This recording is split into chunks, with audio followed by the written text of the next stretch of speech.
मित्रांनो, भाऊच्या धक्क्याची शूटिंग चालू झालेली आहे आणि भाऊच्या धक्क्यावर सर्वात आधी रितेश दादांनी घेतलेली आहे रुचिताची क्लास.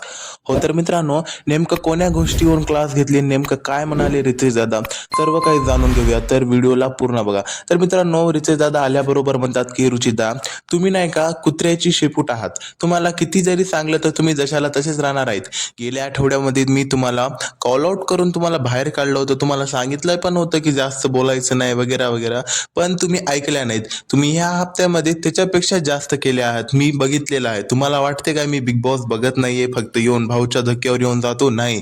मी सर्व काही क्लिप्स बघूनच इथं येतो आणि तुम्ही ना यावेळेस तर फिजिकल फाईटवर सुद्धा उतरून आलत्या. तर आता तुम्ही ना का आता भाऊच्या धक्क्यावर तर तुमची जागा मी काढणारच आहे. आता तुम्ही जेवढं करायला तेवढ्यामध्ये मित्रांनो रुचिता नाही का बोलायला जाते. रुचिता म्हणते भाऊ, पण रितेश दादा खूपच जास्त रागात येतात आणि म्हणतात, तू मला भाऊ म्हणूच नको आता.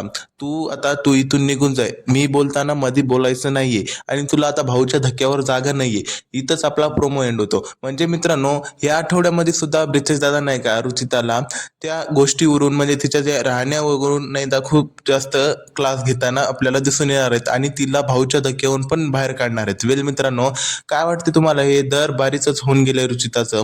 वेल तुम्हाला काय वाटते कमेंटमध्ये नक्की सांगा. भेटूया पुढच्या व्हिडिओमध्ये. तोपर्यंत बाय बाय, टेक केअर.